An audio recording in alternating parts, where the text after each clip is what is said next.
You won't believe what happened when my own neighborhood tried to control me over my own driveway. They thought they were dealing with just another regular guy, but they had no idea. I own everything.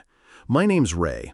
I live in a peaceful suburban neighborhood, or at least I thought it was, until the HOA decided to turn my life into a headache. It all started one morning when I stepped outside to grab the mail. There it was, a warning notice from the HOA. They said I had too many vehicles in my driveway. Apparently 3 is the limit, and I had violated the community standards. Funny thing is, all 3 cars were mine, all licensed, all parked neatly in my own driveway. I thought it was a joke, but a week later came the fine, and then another one, and threats to suspend my privileges. I attended the HOA meeting to clear things up.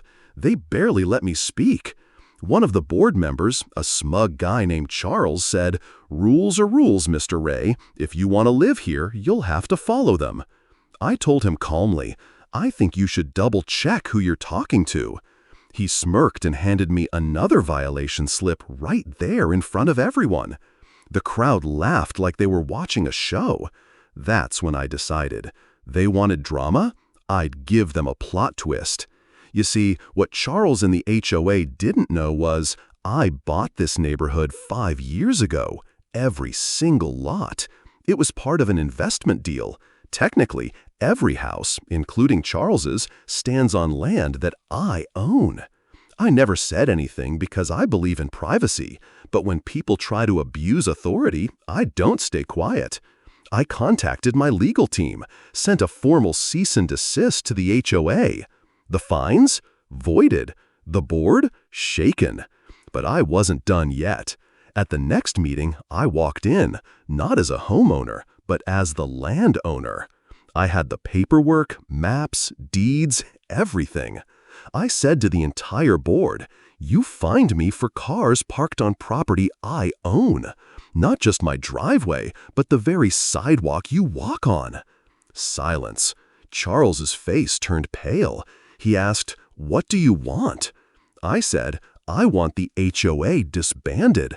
I want every resident to live without your petty control. And I want an apology." And guess what? I got all 3.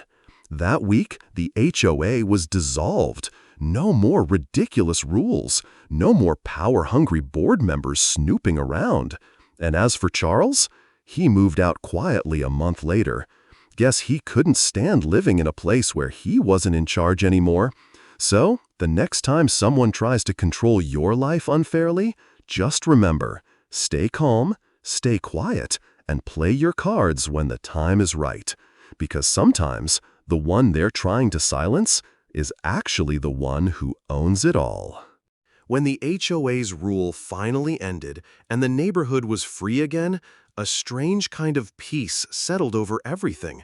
People parked their cars without fear, kids played outside freely, and most importantly, everyone started respecting each other again.